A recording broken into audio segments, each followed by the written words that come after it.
Bismillahirrahmanirrahim. Assalamualaikum warahmatullahi wabarakatuh. Syukur alhamdulillah kita bisa berjumpa lagi di channel ini. Salawat dan salam selalu dan tetap tercurahkan kepada junjungan kita Nabi besar Muhammad sallallahu alaihi wasallam.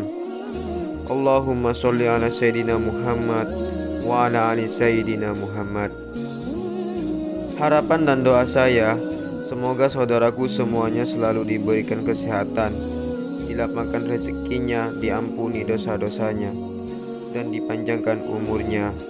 Amin, amin ya rabbal alamin. Sahabat beriman yang dirahmati Allah Subhanahu wa Ta'ala, kali ini saya akan menjelaskan tentang waktu tidur yang dilarang oleh Allah Subhanahu wa Ta'ala, karena dapat menyebabkan rezeki kita semakin seret dan usaha kita menjadi bangkrut. Terdapat waktu-waktu tidur yang dilarang dilakukan, bahkan akibatnya berpotensi membuat jatuh miskin. Kapan waktu tidur yang dilarang dalam Islam? Tidur merupakan kegiatan yang amat manusiawi dan merupakan kebutuhan dasar makhluk hidup. Tentunya setiap orang pasti butuh tidur untuk mengistirahatkan tubuh yang seharian sudah digunakan untuk aktivitas. Namun, demikian dalam Islam tidur tidak bisa dilakukan sembarangan dan ada aturan tersendiri. Aturan ini meliputi waktu kapan bisa tidur dan kapan dilarang untuk tidur. Untuk itu, saya akan coba jelaskan kapan waktu tidur yang dilarang dalam Islam tersebut di bawah ini. Yang pertama, tidur di pagi hari membuat jatuh miskin. Bahwa tidur di pagi hari bisa membuat seseorang jatuh miskin.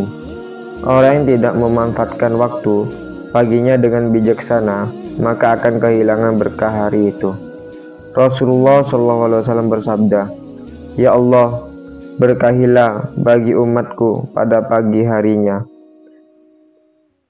Alasan Nabi Muhammad SAW melarang tidur di pagi hari adalah karena waktu tersebut adalah waktu yang penuh berkah, penuh rezeki, dan ada pahala setara haji dan umroh.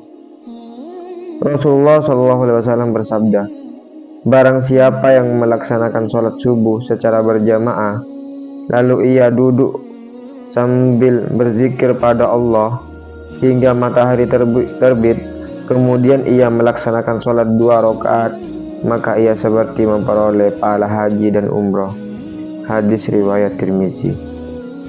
Yang kedua, tidur setelah makan dapat mengeraskan hati. Waktu tidur yang dilarang Islam keempat adalah tidur setelah makan. Ibnu Qayyim menasihati agar orang-orang muslim berjalan setelah ia makan, dan bukannya malah tidur, karena sesungguhnya tidur setelah makan bisa mendatangkan penyakit obesitas. Dikutip dari buku Desyatal 7 Puasa Wajib, Sunnah, dan Tibbun Namawi karya Maryam Kinanti, dan Rasulullah SAW melarang umatnya untuk tidur setelah makan karena dapat mengeraskan hati. Sebaiknya setelah makan seseorang tersebut melakukan banyak gerakan, berjalan atau mendirikan sholat agar makanan bisa tercerna dengan baik. Yang ketiga, tidur sepanjang hari. Waktu tidur yang dilarang Islam yang terakhir adalah tidur yang amat panjang, bahkan sampai sehari penuh. Tentu saja hal ini dilarang karena Islam adalah agama yang menyukai kesibukannya dan kebangkitan bagi hambanya, karena di dalam banyak keberkahan.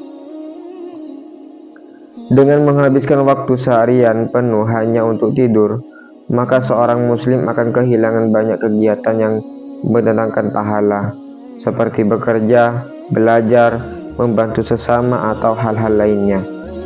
Bisa jadi dirinya dicap sebagai pemalas, bahkan tega meninggalkan sholat wajib hanya untuk tidur, maka tentunya hal ini dilarang oleh Islam. Yang keempat, tidur setelah sholat subuh.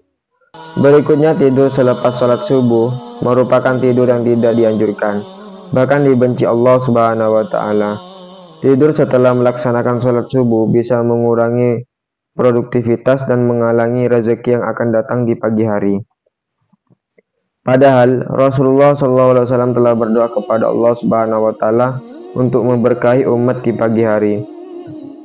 Seperti yang telah diriwayatkan oleh Abu Dawud yang artinya, "Ya Allah, berkahilah umatku di pagi hari." Dalam hadis lainnya yang diriwayatkan oleh Tabrani, Rasulullah SAW bersabda yang artinya, "Apabila engkau telah selesai dari sholat subuh, maka janganlah engkau tidur, kembalilah tanpa mencari rezeki." Yang kelima, tidur setelah sholat asar menuju maghrib. Tidur setelah melaksanakan sholat asar hingga datang maghrib dapat menyebabkan dampak yang buruk untuk kesehatan. Misalnya dapat membuat seseorang yang tidur pada waktu tersebut merasakan linglung, pusing, dan lebih parah, lebih bisa stres. Sebagaimana yang telah diterangkan dalam hadis yang diriwayatkan dari Aisyah radhiyallahu anha, Rasulullah SAW bersabda, "Barang siapa yang tidur setelah melaksanakan sholat asar, kemudian akalnya hilang, maka janganlah dia menyalahkan kecuali dirinya sendiri." Yang keenam, tidur setelah sholat maghrib sebelum isya. Tidur sebelum menunaikan sholat isya merupakan perbuatan yang dibenci Allah Subhanahu wa taala. Diriwayatkan dari Abu Basrah radhiyallahu Rasulullah SAW bersabda yang artinya bahwasanya Rasulullah SAW membenci orang yang tidur sebelum sholat menunaikan isya dan mengobrol setelahnya. Alangkah baiknya setelah sholat maghrib diisi dengan kegiatan positif seperti mengaji, tadarusan, dan lain sebagainya hingga datang waktu isya. Tidur sebelum menunaikan ibadah sholat isya bisa memicu kebiasaan dan malas. Itulah menjelaskan tentang waktu tidur yang dilarang oleh Allah Subhanahu wa taala menurut ajaran Islam. Banyak tidur hukumnya adalah makruh. Banyak tidur dapat membuat hati mati sampai menimbulkan penyakit malas serta membuat seseorang mengalami gangguan kesehatan pada tubuh. Semoga kita dijauhkan dari segala macam penyakit hati dan diberikan rezeki yang berlimpah. Demikianlah yang dapat saya sampaikan, semoga bermanfaat untuk kita semua. Akhiran, wassalamualaikum warahmatullahi wabarakatuh.